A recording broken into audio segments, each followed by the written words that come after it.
अध्यक्ष माननीय ओम बिरला जी, माननीय ओम जी हमारी पार्लियामेंट के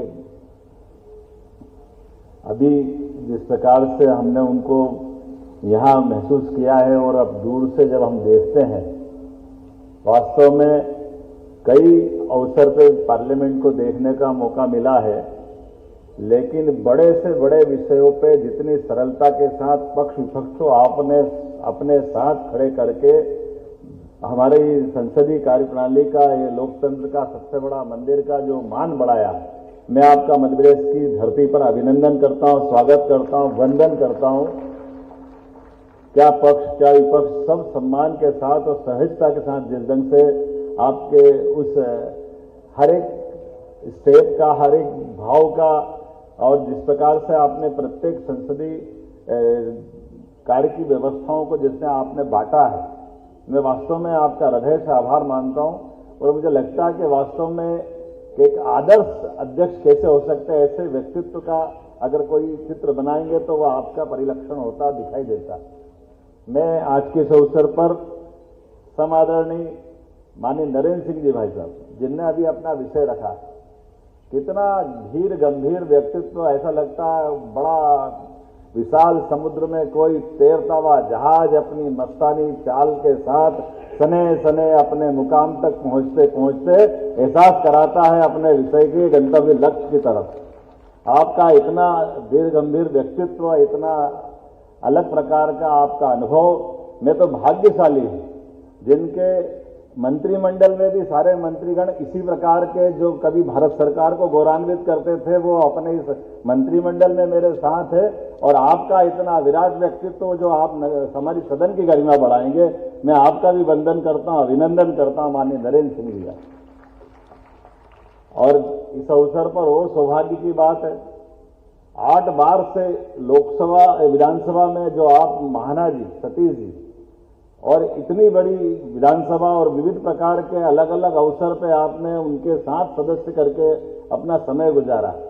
आपका वो विस्तृत अनुभव का जो खजाना है, मेरे विधायक साथी आपका लाभ लेंगे। माननीय सतीश महाना जी, आपका भी मैं अभिनंदन करता हूं। आप गंगा की तीरे से आते हैं, हम अपने छिपरा के तीरे वाले आपका भी अभिनंदन करते हैं। ये राजा भोज की नगरी है, आनंद की नगरी है, जो अलग अलग प्रकार से कारण से जानी जाती है। हमको मालूम है महाकाल की नगरी आता है, और महाकाल का स्थान कैलाश पर्वत से प्रिय कोई हो नहीं सकता है। ये सौभाग्य की बात है। संसदीय कार्य मंत्री माननीय कैलाश जी विजयवर्गीय भी यहाँ विराजमान है।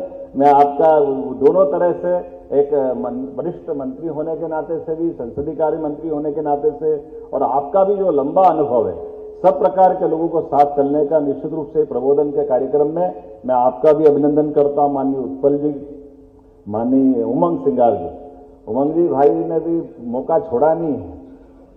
भले ही प्रबोधन का कार्यक्रम है, लेकिन भूमिका आपने प्रतिपक्ष वाली थोड़ी चिमटी लेने का ले ही लिया है। निश्चित रूप से उमंग जी आपकी भावना का सम्मान करेंगे, और हम और आप मिलकर के पक्ष विपक्ष फिर नया कीर्तिमान बनाएंगे। मैं आपका भी वंदन करता हूं, अभिनंदन करता हूं। माननीय AP सिंह जी, उत्पल जी, सभी का मैं वंदन करता हूं। इस कार्यक्रम का नाम ही बहुत जोरदार है, प्रबोधन कार्यक्रम। और प्रबोधन कार्यक्रम यह प्रशिक्षण का अगला चरण है। अगला चरण किस प्रकार का है, हमारे इतिहास में एक अच्छा उदाहरण आता है। व्याकरणाचार्य पाणिनि का बहुत बड़ा नाम है साहित्य का। वो आश्रम में विद्याध्ययन करने जाते हैं, और विद्याध्ययन करने में जो उनको पाठ्यक्रम दिया था वो पढ़ते, याद करते, लेकिन याद होता नहीं। बार बार उनका इस प्रकार का व्यवहार देख करके गुस्से के मारे आचार्य जी डंडा उठा करके उनकी छड़ी देकर हाथ सामने करो, वो छड़ी मारने के लिए हाथ बढ़ाते हैं। और जब हाथ बढ़ाते तो थोड़े वो ज्योतिष के भी जानकार थे, जैसे हाथ बढ़ाते तो हाथ दिखाई देता, और वो मारने के पहले अपनी छड़ी वापस ले लेते और बेटे उसको लाड़ करने लग जाते। तो उन्होंने कहा क्या हुआ गुरुजी?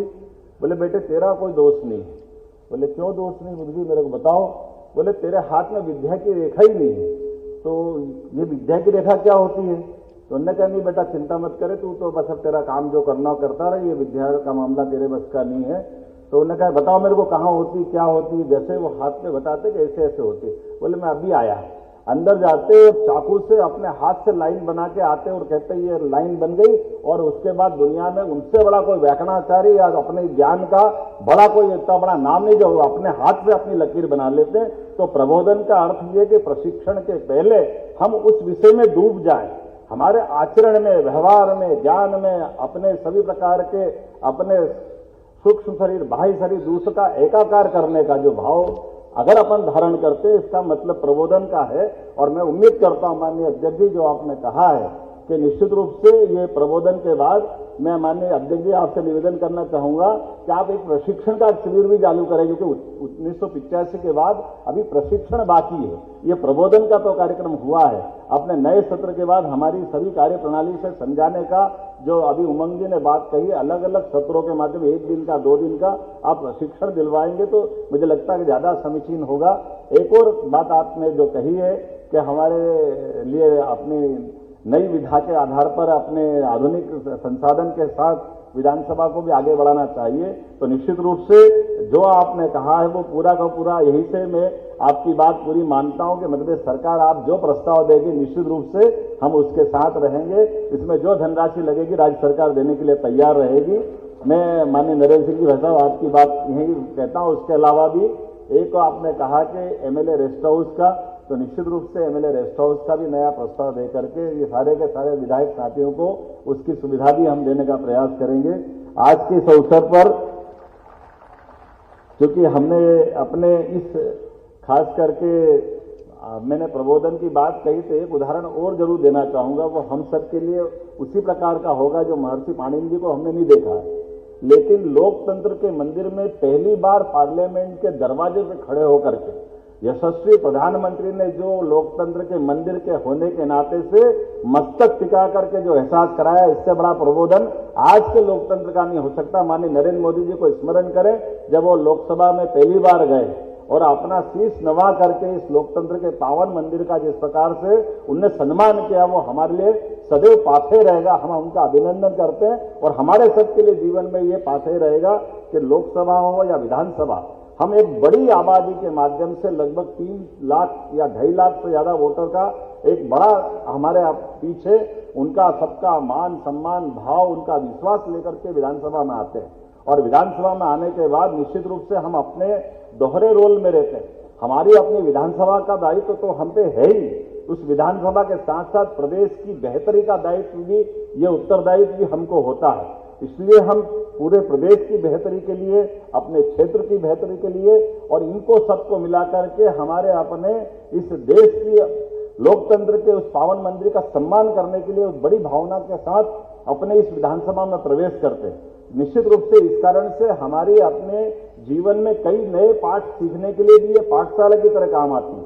और इस पाठशाला के पाठ में हर सत्र हमारे लिए एक नया अपने जीवन का एक पाठ बने और नए प्रकार से अपने जीवन का आत्मविश्वास की एक नई चरण से नई सीढ़ियां प्रारंभ करें, वो सारी ऊंचाइयां हम हासिल करें। इस भावना के साथ आज के इस प्रबोधन के कार्यक्रम में मैं आप सबका वंदन करता हूं, अभिनंदन करता हूं।